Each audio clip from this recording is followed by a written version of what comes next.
for yesterday we got done understanding about nephrons. ठीक है, nephrons जो होते हैं वो basically उसका structure और histology is what we did yesterday. Today we'll go understand about how many types of nephrons are present, how those nephrons are responsible for urine production is what is supposed to be done today. ठीक है, however urine पूरा आज नहीं बनेगा, एक साल तक रुकना पड़ेगा, अगले साल पढ़ते हैं. ठीक है, चलो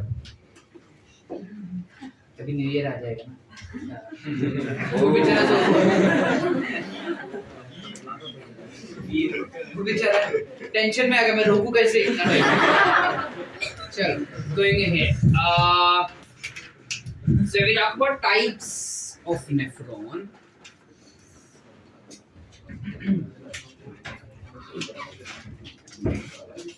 बस चुप. हमारे बॉडी में दो टाइप के नेफ्रॉन्स दिखते हैं. ठीक है, एक पहला जिसे हम कहते हैं juxta medullary nephron, last bench पे दिख रहा है.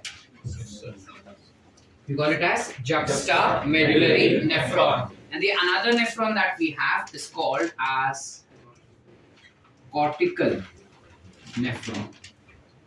We call it as cortical nephron. ठीक है. अब जब हम इन नेफ्रॉन्स का बात करेंगे बेटा, juxtamedullary, juxta मतलब जंक्शन, तो जो हमारे किडनी होते हैं उसके अंदर जो मेड्यूला होता है, if suppose this is medulla like this, ये ऐसे मेड्यूला हो गया, तो मेड्यूला के जंक्शन में, दो मेड्यूला के जंक्शन में ये नेफ्रॉन्स दिखाई देते हैं जो कुछ ऐसे रहेंगे. ठीक है, so these are called as juxtamedullary nephrons. Where are they found? They're located at junction of two medullary pyramids, which is basically column of Bertani में दिखाई देगा आपने. ठीक है, जबकि जब हम कॉर्टिकल नेफ्रॉन्स का बात करते हैं, ये जैसा अपन अब तक पढ़ रहे हैं वैसे कॉर्टेक्स रीजन में दिखाई देगा कुछ ऐसा. अगर तुम ध्यान से नोटिस करो तो इसका जो हेनलीज लूप है वो छोटा है, इसका हेनलीज लूप बड़ा है. Can you see that? This is more inside the medulla, this is less inside the medulla. Medulla के अंदर जो कॉन्सेंट्रेशन होता है, ऑस्मोलैरिटी जिसे हम कहते हैं, we know what is osmolarity. Medulla के अंदर हमेशा ऑस्मोलैरिटी हाई होता है, कॉन्सेंट्रेटेड होता है, जिस वजह से जितना ज्यादा हेनलीज लूप अंदर जाएगा उतना ज्यादा वाटर रीएब्जॉर्प्शन किया जाएगा. आई रिपीट, मेड्यूला के अंदर सोल्यूट का कॉन्सेंट्रेशन ज्यादा होता है. सोल्यूट का कॉन्सेंट्रेशन ज्यादा होने की वजह से ऋतुजा, सोल्यूट का कॉन्सेंट्रेशन ज्यादा होता है. सोल्यूट का कॉन्सेंट्रेशन ज्यादा होने की वजह से उसको बैलेंस करने के लिए पानी ज्यादा दिया जाएगा. यस और no? So medulla has high concentration, because of which from Henle's loop more water is reabsorbed. So जब कभी भी कोई बंदा पानी नहीं पीता ना लंबे समय तक, अगर कोई बंदा लंबे समय तक पानी नहीं पीता है तो उसके बॉडी के अंदर से यूरिन कम प्रोड्यूस होना चाहिए, मीनिंग ज्यादा से ज्यादा वाटर रीअब्जॉर्प्शन होना चाहिए. उस समय पे you have juxtamedullary nephron that becomes functional. Cortical काम नहीं करता क्या सर? कॉर्टिकल भी काम करेगा बट जक्स्टा सिर्फ तब काम करेगा. समझे कि नहीं समझे? ठीक है, so this is located at junction, this is located at surface of या फिर अपेक्स ऑफ नेफ्रॉन मेड्यूला. ठीक है, इसके अलावा इसका हमने क्या बोला? It functions during scarcity of water. Scarcity of water यानी जब बॉडी में पानी कम है या फिर है ही नहीं, ऐसा तो होगा ही नहीं, पर जब पानी कम रहेगा तब ये काम करेगा. समझा क्या रे रश्मि? नहीं समझा? आज जब सपोज तू करवा चौथ का व्रत की तो तेरे बॉडी में पानी नहीं रहेगा ना पूरा दिन, तो यूरिन प्रोड्यूस होगा तो पानी और जाएगा.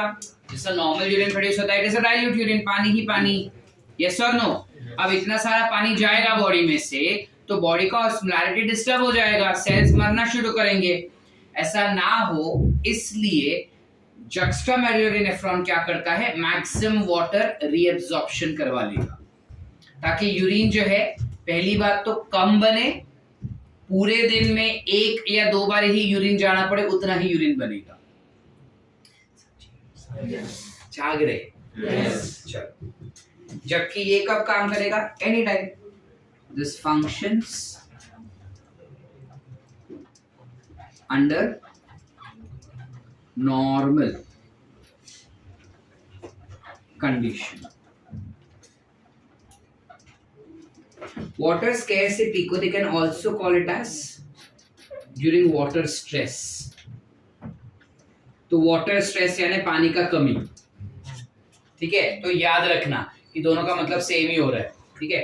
हमारे बॉडी में जक्स्ट्रामेडुलरी नेफ्रॉन सिर्फ 15% होता है, बाकी का 85% of nephrons that we see will always be cortical nephron, जिस वजह से ज्यादातर यही नेफ्रॉन काम करता है हमारे बॉडी में। ओनली जब हम पानी नहीं पी रहे हैं लंबे समय तक तब ये जक्स्ट्रामेडुलरी नेफ्रॉन्स काम करेंगे। ध्यान रखिएगा बेटा, यस और नो? इसके अलावा हमने क्या बोला कि ये ज्यादा से ज्यादा पानी रीएब्सॉर्ब करता है, यस और नो? अगर ज्यादा से ज्यादा पानी रीएब्सॉर्ब कर लिया यानी यूरिन जो है वो कॉन्सेंट्रेटेड बनेगा। समझ पा रहे हैं? यूरिन जो है वो कॉन्सेंट्रेटेड बनेगा। क्यों कॉन्सेंट्रेटेड? बिकॉज मैं नहीं चाहता ज्यादा पानी बॉडी से बाहर जाए। समझ पा रहे कि नहीं समझ पा रहे? ऐसा 12 क्यों बजे शक्ल पे आज? नहीं समझा? नहीं समझ रहा रश्मि? नहीं समझ रहे?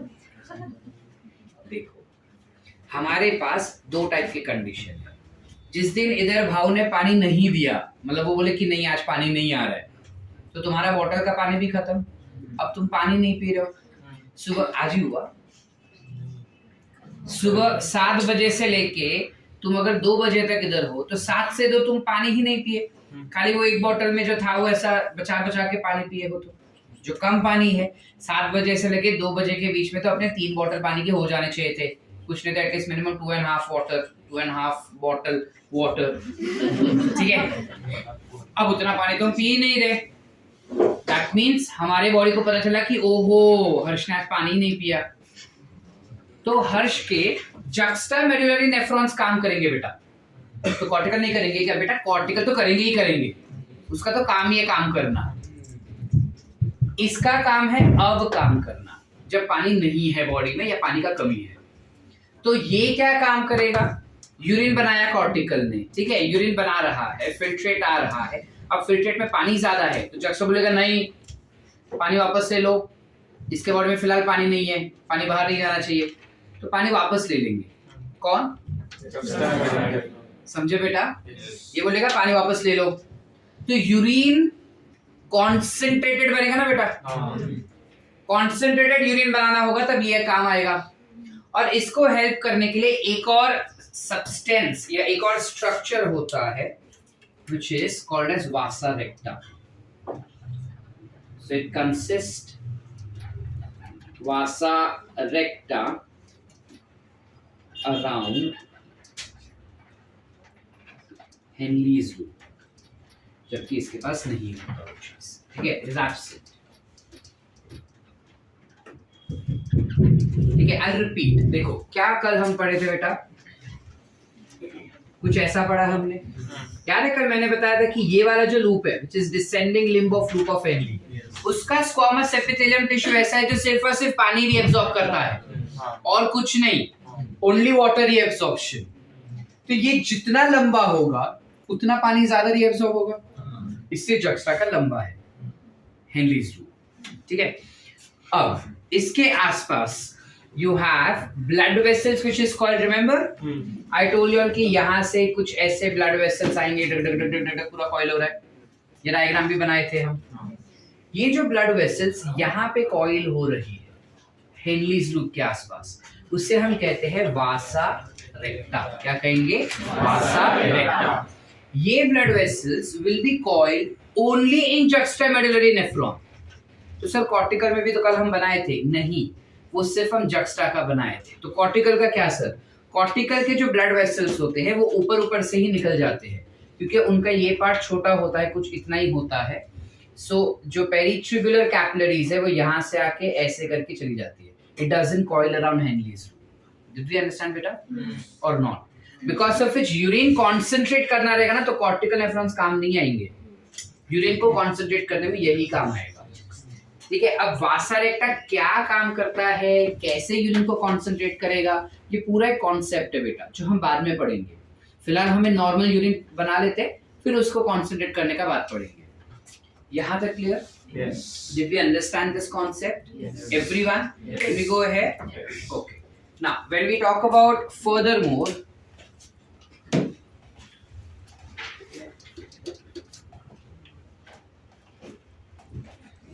जब हमें यूरिन बनाना होगा, when you want to form urine,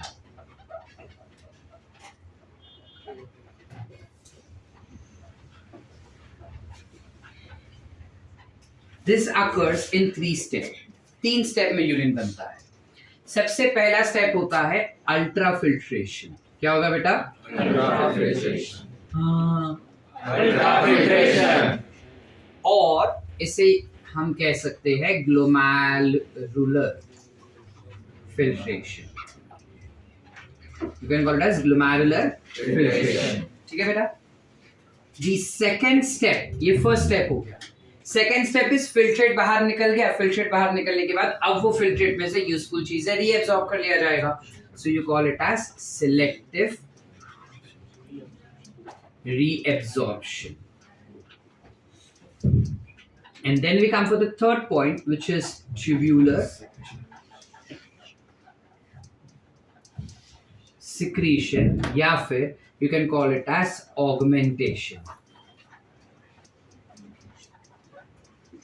You can call this process as augmentation.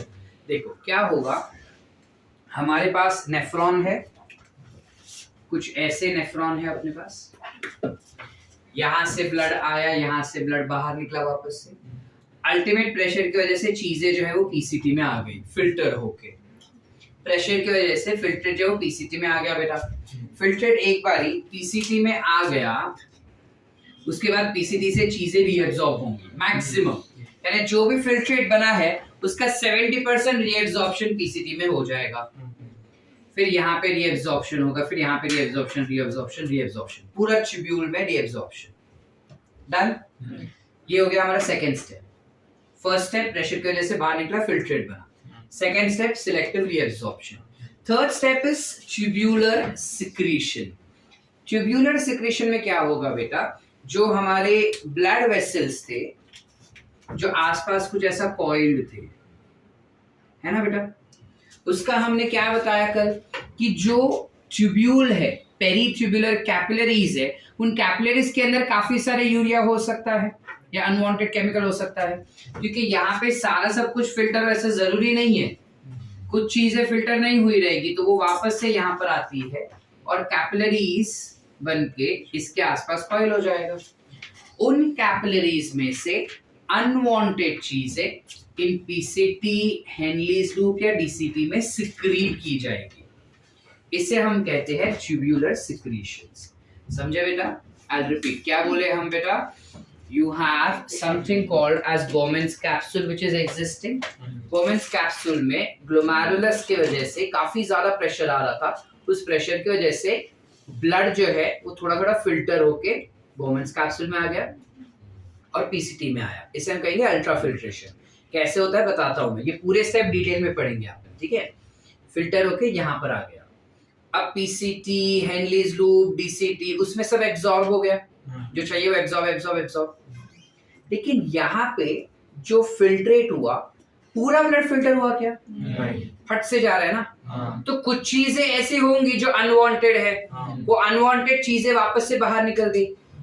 अब वो हमारे ब्लड में सर्कुलेट नहीं होना चाहिए, तो क्या होता है, वो अनवांटेड चीजें इफरेंट आर्टेरियल ब्रांच हो जाएगा, ब्रांच होके कैपिलरीज बन के इन्हीं ट्यूब के आसपास कॉइल हो जाएगा।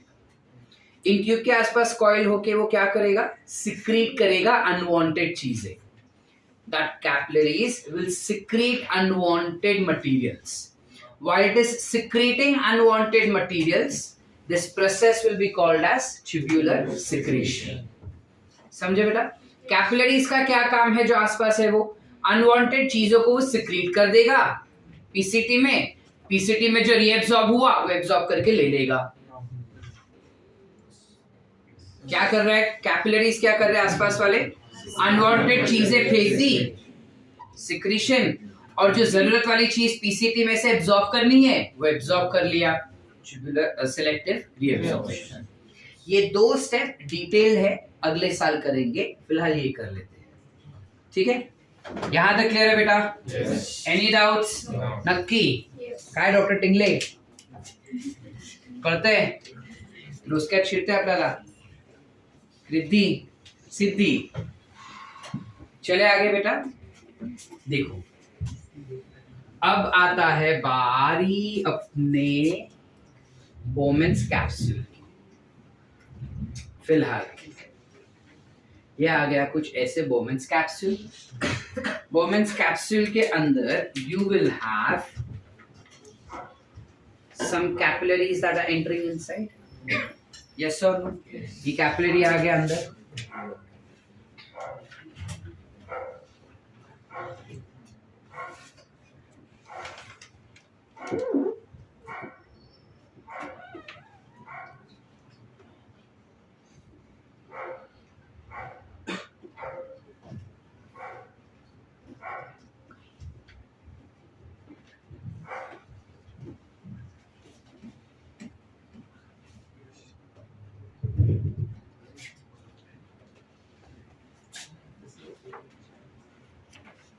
This capillary is highly coiled over here.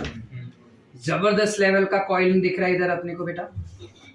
ठीक है, अब फिलहाल ना हम सिर्फ ये वाला स्ट्रक्चर, ये वाले स्ट्रक्चर को जूम करके यहाँ पर देख रहे हैं। ठीक है, देखो सिनेरियो क्या हो रहा है।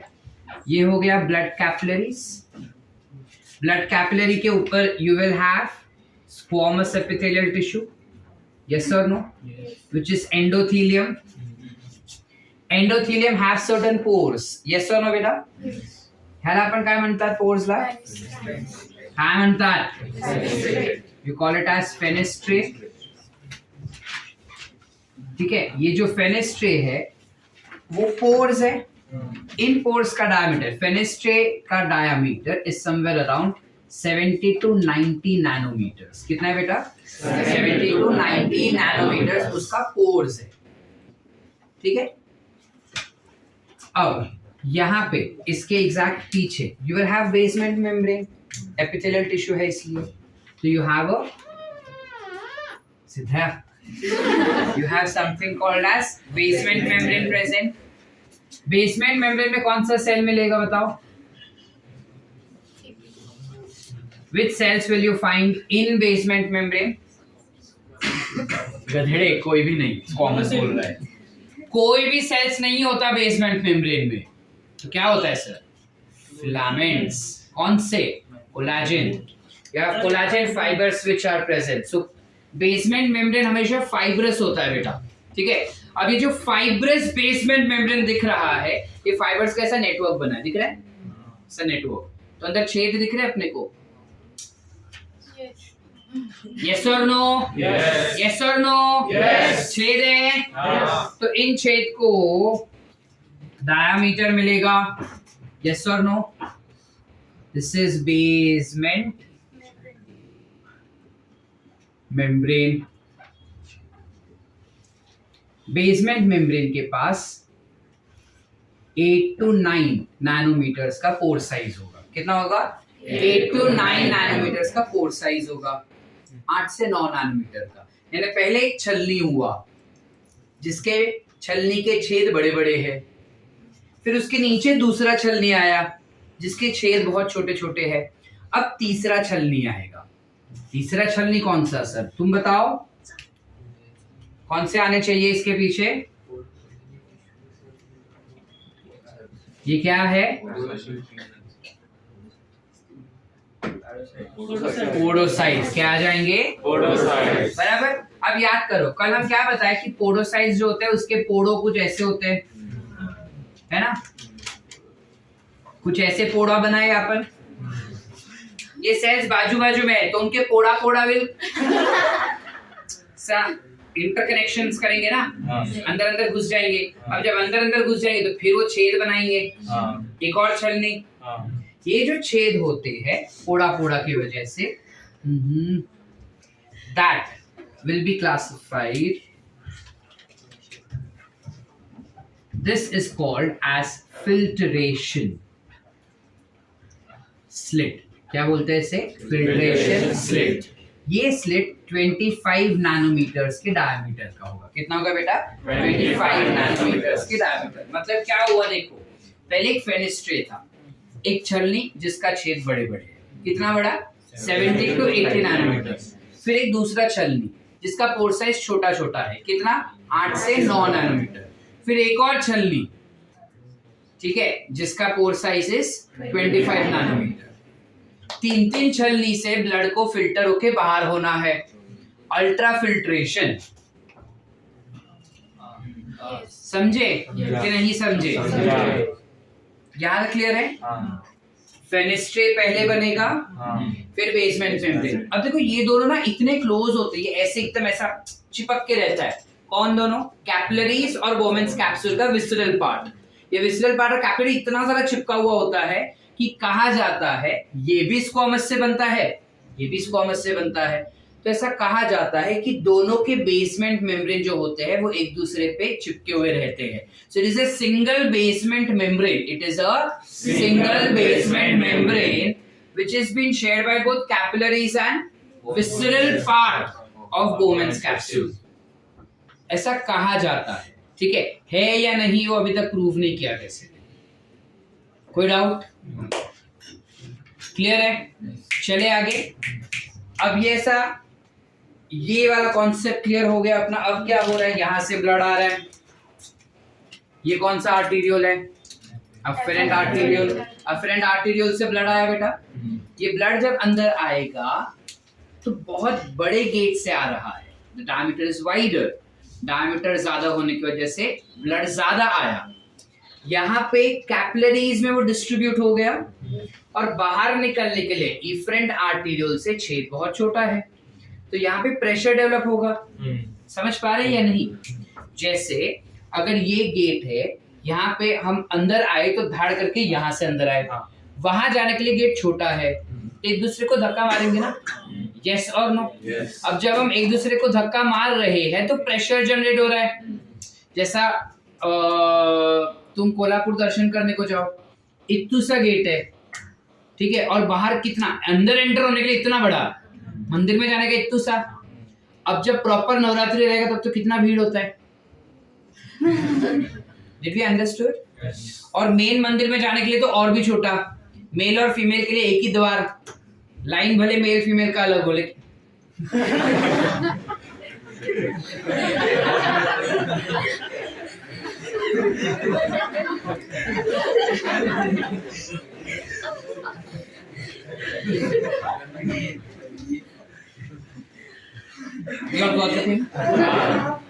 इस वजह से यहाँ पे बहुत भारी मात्रा का प्रेशर बन जाता है, और उस प्रेशर को हम कहते हैं ग्लोमेरुलर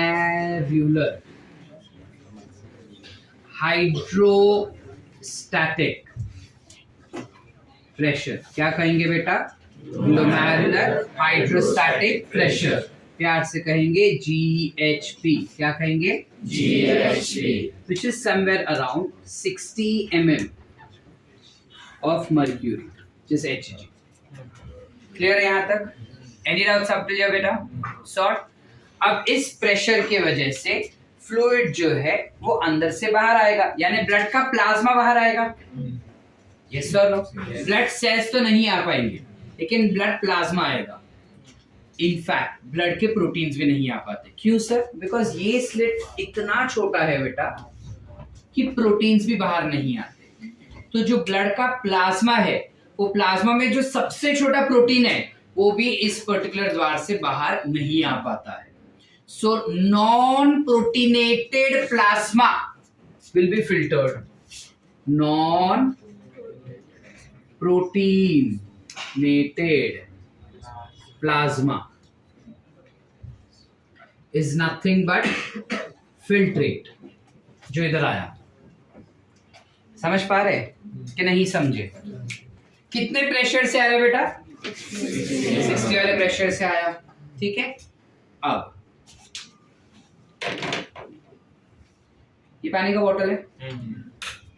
ये पानी के बोतल में से मैं ढक्कन खोल के पानी ऐसा झुक करके डाल दूं, फट फट फट जाएगा। इसके अंदर मैं शुगर डाल देता हूँ। शुगर डाला, सॉल्ट डाला, उसको शेक किया और फिर डाला। स्पीड सेम होगा या थोड़ा कम हो जाएगा? कम हो जाएगा। क्यों? डेंसिटी बढ़ गया। और rather I would say this blood, this water got concentrated. Yes or no? Yes. पानी concentrated हो गया। तो स्पीड क्यों कम होता है? देखो, हर वाटर मॉलिक्यूल के पास खुद के अंदर कुछ एनर्जी होता है। उस एनर्जी से वो मूव होता है झुक करके। ठीक है, जैसे इस वक्त तुम सबके अंदर भंडार में एनर्जी है। अगर मैं तुमको बोलूँ ना कि चलो अपने को कोल्हापुर जाने का, फोर्ट चढ़ते हैं अपन, कोल्हापुर फोर्ट, सांगली फोर्ट चढ़ने जाते हैं, तो हाँ चलो चलो। लेकिन घर पे बोलते ही, या फिर मैं बोलूँ कि चलो मुंबई जाते हैं, तुमको फिल्म सिटी जाते हैं करके, चलो कल सलमान खान का बर्थडे, उसके घर पे जाते हैं करके, तो तुम लोग यहाँ से चलो चलो चलो। ठीक है, Salman Khan so you guys बोलेगा हाँ चलो चलो जाते हैं। लेकिन घर पे कोई है जो बोलेगा नहीं, घर पे बैठो।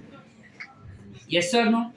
लाइकवाइज जब यहाँ से ब्लड का प्लाज्मा बाहर आना चाहता है ना, अंदर जो प्रोटीन है जिसको बाहर नहीं आने मिल रहा है, वो उस पानी को सब पकड़ के रखता है। बोलता नहीं नहीं बाबू तू नहीं जाएगा, मैं नहीं जा पा रहा हूँ तो तू भी नहीं जाएगा।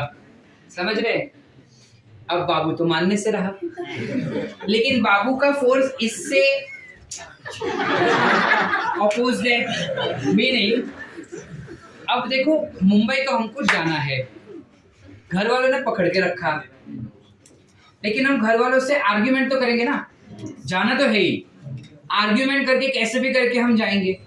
जब आर्ग्यूमेंट किया तब एनर्जी थोड़ा कम हो गया ना, जो एक्साइटमेंट पहले था, अगर खुश खुशी हाँ बोल दिया होता तो हम वही एक्साइटमेंट से जाते थे, लेकिन मना किया, झगड़ा किया, तो एक्साइटमेंट कम हो गया। तो सेम चीज वैसा यहाँ पे इस बंदे के पास ग्लोमेरुलर फिल्ट्रेशन प्रेशर जो था वो बहुत हाई था, 60। अंदर के जो सॉल्यूट पार्टिकल्स है, सॉल्यूट पार्टिकल्स क्या होंगे? आयंस हुआ, शुगर हुआ, अमीनो एसिड्स हुआ, प्रोटीन्स हुआ, मेजॉरिटी ऑफ इट प्रोटीन्स। एक और बार अभी मैं तेरे को बात करते हुए देखा तो क्लास के बाहर जाएगा विदाउट एनी एक्सप्लेनेशन, पूछना भी नहीं कि क्यों निकाला मेरे को। जो प्रोटीन अंदर है वो वाटर मॉलिक्यूल के साथ बाइंड हो जाएगा। They are colloidal particles. Colloid everyone? Hydrocolloid, colloid, पानी के साथ बाइंड करेगा, पानी में डिसॉल्व नहीं होगा। तो प्रोटीन जो है वो पानी के साथ बाइंड करके रहेगा और पानी को लेकर तू जाएगा नहीं। यू आर नॉट गोइंग, मुझे जाने नहीं दे रहा है, वो बहुत छोटा सा द्वार है, मैं नहीं जा पाएगा तो तू भी नहीं जाएगा। छोटे भाई बहन होते हैं ना ऐसे, बड़े को मत जाने दो, मला नहीं घेऊन जाते है ना, बस वो ऐसे पकड़ के बैठे, मुझे नहीं जाने मिलते तेरे को भी नहीं जाने दूंगा मैं। अब ये जो प्रेशर अप्लाई किया केमिकल ने विद इन दिस, यहाँ पे you had some proteins and these proteins did not allow that fluid to come outside. So the protein that is not allowing fluid to come outside is applying some pressure on water. That pressure is called as blood colloidal hydrostatic या osmotic, sorry, blood colloidal osmotic pressure, जिसे प्यार से BCOP भी हम कह सकते हैं। ठीक है, क्या बोले बेटा हम? Blood colloidal osmotic pressure. Clear है यहाँ तक? एनी डाउट सो फार? ये क्या प्रेशर बना बेटा? प्रोटीन ने प्रेशर बनाया। प्रोटीन ने वाटर मॉलिक्यूल के जो 60 mm का प्रेशर था उसके अगेंस्ट प्रेशर लगाना शुरू किया। कितना प्रेशर लगाया बाबू ने? 30 mm ऑफ Hg। बाबू चाहे कितना ही ट्राई कर ले, बाबा तो गया। प्रेशर कम है लेकिन बाबा जाएगा ना, 30 mm का प्रेशर है तो बाबा गया। अब क्या हुआ? You have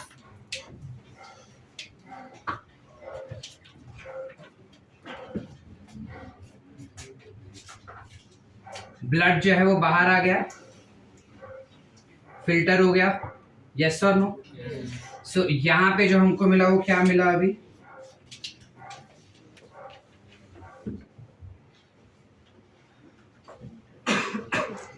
filtrate. क्या कहेंगे इससे हम पर? फिल्ट्रेट क्या है? Non proteinated plasma. क्या हो जाएगा? Non proteinated plasma. आगे क्लियर बेटा? ये नॉन प्रोटीनेटेड प्लाज्मा इधर आके खड़ा रह गया। अब सपोज तुम लाइन में खड़े हो, ठीक है, और लाइन में तुम प्रसाद लेने के लिए खड़े हो, मस्त चकाचकी प्रसाद, टेस्टी प्रसाद से खड़े अपनी लाइन में। अब तुम पहले आ गए ना, तुमको प्रसाद मिला क्या? नहीं, हमको नहीं मिला प्रसाद, हम लाइन में खड़े हैं बोल हमें, हम ऐसा करके खड़े हैं, हमको प्रसाद नहीं मिला। पीछे नया वाला आया, वो धक्का मार रहा है, तुम उसको धक्का मारोगे ना? पहले मेरे को तो ले दे रे, मैं तेरे से पहले आया, काय जायचं नाही पुढे। यस और नो? लाइकवाइज पहले जो फिल्ट्रेट आया था वो इधर रुका हुआ है अभी तक, प्लाज्मा तक गया, अपना पीसीटी तक गया नहीं, तो वो जो नया फिल्ट्रेट आया उसको धक्का मारेगा। अभी तक मेरा ही रीअब्जॉर्प्शन नहीं हुआ है, तो तू क्या आगे भाग रहा है भाई? बराबर के नहीं? तो जो फिल्ट्रेट अंदर है बोमेन्स कैप्सूल में is applying a pressure on new filtrate.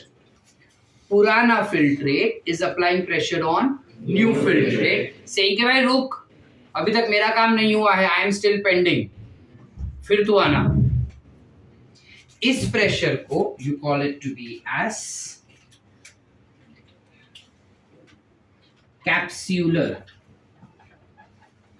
Hydrostatic pressure. क्या कहेंगे? Capsular hydrostatic pressure. This will be CHP। ये प्रेशर कितना होगा? 20 mm ऑफ Hg। समझा बेटा? क्या बोले हम, क्या किया हमने? हमने सबसे पहले बोला कि यूरिन अगर बनाना है ना तो 3 स्टेजेस में होगा वो। पहला स्टेज है अल्ट्रा फिल्ट्रेशन, जो होगा अपने मार्फिजियन बॉडी में। मार्फिजियन बॉडी को अगर मैं एक चंक को जूम करके देखूं तो you have capillaries which is present and visceral layer of Malpighian body, अपना बोमेन्स कैप्सूल। जो कैपिलरीज है उनके वॉल्स एंडोथेलियम से बनता है, जिनके स्क्वामस एपिथेलियम में छेद है जिसे हम कहते हैं फेनेस्ट्रे। ये फेनेस्ट्रे 70 से 90 नैनोमीटर्स का छेद कैरी करता है। उसका बेसमेंट मेम्ब्रेन और विसरल ऑर्गन का बेसमेंट मेम्ब्रेन दोनों ऑलमोस्ट कंबाइन हो जाते हैं, और वो फाइब्रिलर होने की वजह से वहां पे भी छेद हो जाएंगे। तो इन बेसमेंट मेम्ब्रेन का पोरोसिटी कितना होगा? 8 to 9 नैनोमीटर्स। और उसके ऊपर visceral part of Bowman's capsule will have porocytes, जिसमें ये अगर सेल हो गया तो सेल के पोड़ास है, दूसरा सेल का भी पोड़ा ऐसा है, तो ये पोड़ा पोड़ा मिक्स हो गया ना, तो कुछ ऐसा छेद बनाया। ये छेद को हम कहते हैं फिल्ट्रेशन स्लिट। कितना हो रहा है? 25 नैनोमीटर्स। आगे क्लियर? तो छलनी पे छलनी पे छलनी, प्लस आने का जगह ज्यादा, जाने का जगह कम, प्रेशर डेवलप हुआ। इस प्रेशर को हम कहते हैं glomerular hydrostatic pressure, which is 60 mm of Hg। इस प्रेशर से फिल्ट्रेट जो वो बाहर आना चाहता है, फिल्ट्रेट बाहर आना चाहता है, लेकिन फिल्ट्रेट के अंदर मतलब ब्लड के अंदर प्रेजेंट जो प्रोटीन्स है वो बाहर नहीं आ पा रहे हैं। इस वजह से ये प्रोटीन वाटर मॉलिक्यूल के साथ बाइंड हो जाते हैं and does not allow that filtrate to come outside. This protein का property, this pressure that protein is applying, ये प्रेशर जो प्रोटीन अप्लाई कर रहा है ताकि फ्लूइड बाहर ना जाए, उसे हम क्या कहेंगे बेटा? Blood colloidal osmotic pressure. क्या कहेंगे? Blood colloidal osmotic pressure, called as BCOP, which is 30 mm of Hg। अब फिल्ट्रेट फिर भी हो गया, क्यों? कम प्रेशर से होगा, 30 से हुआ, लेकिन फिर भी हो रहा है ना। फिल्ट्रेट आ गया, आने के बाद भी वो पूरी तरह से बोमेन्स कैप्सूल में घुस नहीं पा रहा है। क्यों नहीं घुस पा रहा है? बिकॉज पिछले वाला जो फिल्ट्रेट था वो धक्का मार के बैठा है, ऑलरेडी उधर पड़ा हुआ है। तो पिछले वाला फिल्ट्रेट जो धक्का मार रहा है ताकि नया वाला फिल्ट्रेट अंदर ना आए, उस प्रेशर को you call it as capsular hydrostatic pressure, CHP, which is of 20 mm of Hg। Are we clear बेटा? Did we understand? यानी एक बेचारा काम करना चाहता है और दो बीच में अटका के बैठे उसको। So ये सब के बावजूद फ्लूइड तो अंदर जाएगा। सो फ्लूइड जब अंदर जा रहा है, that is nothing but glomerular filtration pressure, which is GFP.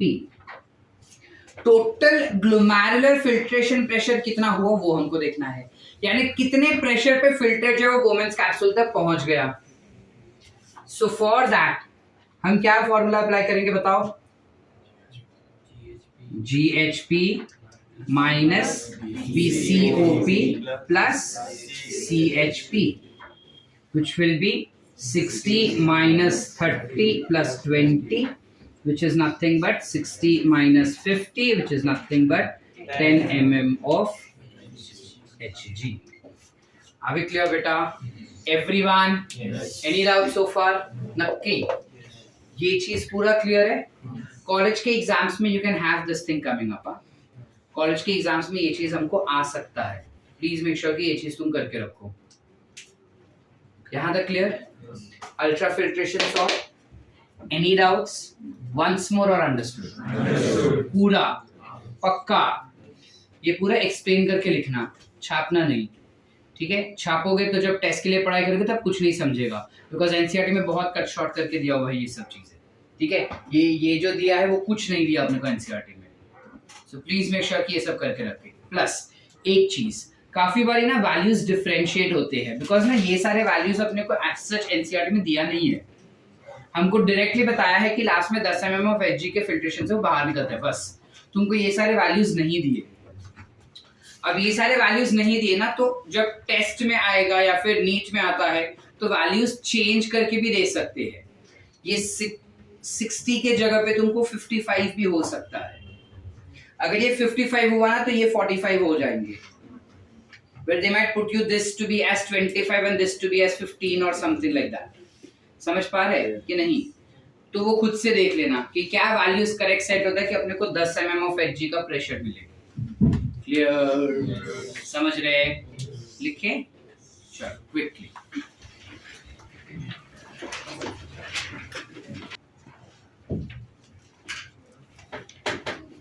जब हम फिल्ट्रेशन का बात कर रहे हैं यहाँ पे कि ग्लोमेरुलस में अल्ट्रा फिल्ट्रेशन हो रहा है, क्वेश्चन ये है कि फिल्ट्रेशन किस रेट पे हो रहा है, ठीक है? हाउ क्विकली और how much filtrate is obtained पर मिनट, ये हमको देखना है।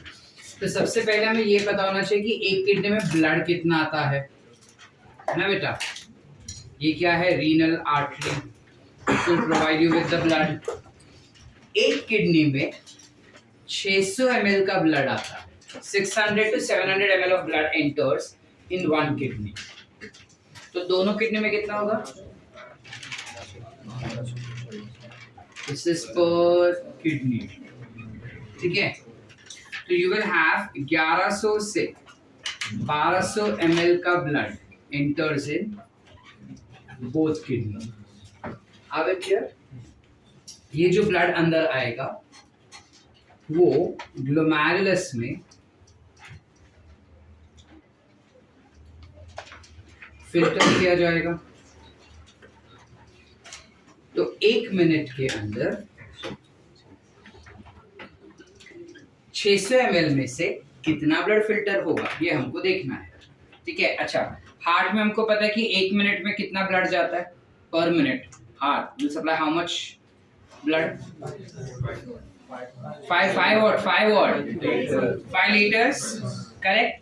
वो जो 5 लीटर का ब्लड आ रहा है ना बेटा, उस 5 लीटर में से सिर्फ 3 लीटर का ब्लड को प्यूरिफाई किया जाता है। सर सिर्फ क्यों 3 लीटर? बाकी के 2 लीटर ने क्या नाइंसाफी किया? सौतेलापन क्यों उसके साथ? बाकी का जो 2 लीटर है वो हमारे सेल्स होते हैं। Cells do not get filter, सिर्फ प्लाज्मा फिल्टर होता है। प्लाज्मा सिर्फ कितना है? 3 liters. So 3 liters of blood gets filtered. उस 3 लीटर में से 1 मिनट में 600 ml ब्लड जो है वो किडनी के पास जा रहा है। समझ गए हम यहाँ तक? ठीक है। अब उस 1 मिनट में किडनी में 600 ml में से 125 ml of filtrate is produced पर मिनट। 1 मिनट में 125 ml का फिल्ट्रेट यहाँ पे प्रोड्यूस किया जाता है। ठीक है सर, अगर 1 मिनट में 125 ml का फिल्ट्रेट प्रोड्यूस किया, मतलब आपने तो बोला था कि ब्लैडर में जब 100 150 से 250 हुआ तो यूरिन का अर्थ शुरू हो जाता है। तो 1 मिनट में अगर हो रहा है तो क्या हर मिनट हमको होना चाहिए था? हर 2 मिनट में या 3 मिनट में हमको ऐसा लगना चाहिए था कि हमको जाना है। गधो, ये सिर्फ फिल्ट्रेट बना है। इसमें का as discussed over here 99% of fluid gets reabsorbed, ठीक है, only 1% of fluid is left which forms urine। तो rate of urine formation नहीं है ये, this is rate of glomerulus filtration, so filtrate formation का rate है। तो एक दिन में कितना फिल्ट्रेट बन जाएगा सर? एक दिन में 180 लीटर का फिल्ट्रेट बनता है। अगर 1 मिनट में 125 ml का ब्लड का फिल्ट्रेट बनता है तो एक दिन में 180 litres of filtrate is obtained. कितना ब्लड फिल्टर हुआ था? 3 लीटर। ये 3 लीटर में से पूरे दिन में कितना फिल्ट्रेट बन के मिला? यानी वो सेम ब्लड कितनी बार प्यूरिफाई किया गया है? 60 टाइम्स। यानी हमारा जो ब्लड होता है वो किडनियों के द्वारा 60 बारी हर रोज फिल्टर किया जाता है। Every day 60 times your blood gets purified by your kidneys. Are we clear? And this is the count of only one kidney. दूसरा किडनी का काम नहीं बताया। Any doubts? चले आगे। अब इसमें अगर मुझे ये जानना है कि इस हिसाब से जो फिल्ट्रेशन है किडनी का वो क्या रेट पे फिल्टर हो रहा है, किडनी में फिल्ट्रेशन क्या रेट पे हो रहा है, तो for that you have filtration fraction.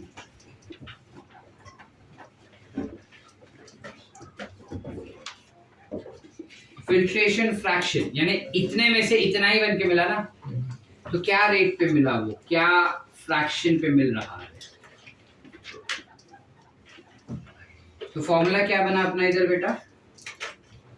GFR, this is glomerular filtration rate upon, ये क्या है? This is called as, you call it as renal plasma flow. We call it as renal plasma flow। रीना में plasma कितना flow, ठीक है। So this is renal plasma flow, RPF, ठीक है। So 125 upon 600 into 100 will bring you somewhere. The ratio or the percentage comes always between 16 to 20%. This is the average percentage that one tends to get, ठीक है। इसका ये ratio नहीं है, इसका count जब तक कैलकुलेट करोगे तो क्या आता है वो खुद देख लेना, बट जनरली तुम्हारा GFR जो है वो इतना होना चाहिए, ठीक है। अगर मैं परसेंटेज को हटा दूं तो इट इज 0.16 to 0.2, 0.16 से 0.2, जिसमें भी 0.17 is considered to be normal, below 0.17 is considered to be very very normal, ठीक है। 0.17 से ज्यादा हुआ ना तो फिर थोड़ा थोड़ा अबनॉर्मलिटी शुरू हो रहा है, ऐसा हम कह सकते हैं, ठीक है। क्या अबनॉर्मलिटी सर, क्या प्रॉब्लम हो सकता है? रुको जरा, सब्र करो। यहाँ तक क्लियर है? कैलकुलेशंस क्लियर बेटा? वंस मोर और अंडरस्टैंड, मेरे सेटिस्फैक्शन के लिए एक और बार करेंगे। किडनी में 600 ml का ब्लड आया 1 मिनट में, एक किडनी में 1 मिनट में 600 ml का ब्लड आया, उस ब्लड को 125 ml का फिल्ट्रेट बनाया गया 1 मिनट, ठीक है। 1 मिनट में एक किडनी में 600 ml का ब्लड आया, उसका 125 ml का फिल्ट्रेट बन के मिला अपने, तो पूरे दिन में 180 लीटर का फिल्ट्रेट बन के मिला, ठीक है। अब ये पूरा हमने कैलकुलेट किया एक किडनी का, ठीक है। तो दोनों किडनी में कितना ब्लड जाएगा? 1100 से 1200 ml का, ठीक है। टोटल कितना ब्लड फ्लो होता है हार्ट से बॉडी के अंदर? 3 लीटर, 5 लीटर्स प्यूरिफिकेशन सिर्फ 3 लीटर का होता है। Are we clear बेटा? Did we understand? So your blood gets filtered 60 times one day. एक दिन में ब्लड जो है 60 बारी, ऑन एन एवरेज 60 बारी फिल्टर किया जाता है।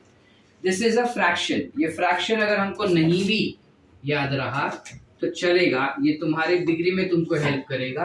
नीट में इसका आना नहीं है, ठीक है?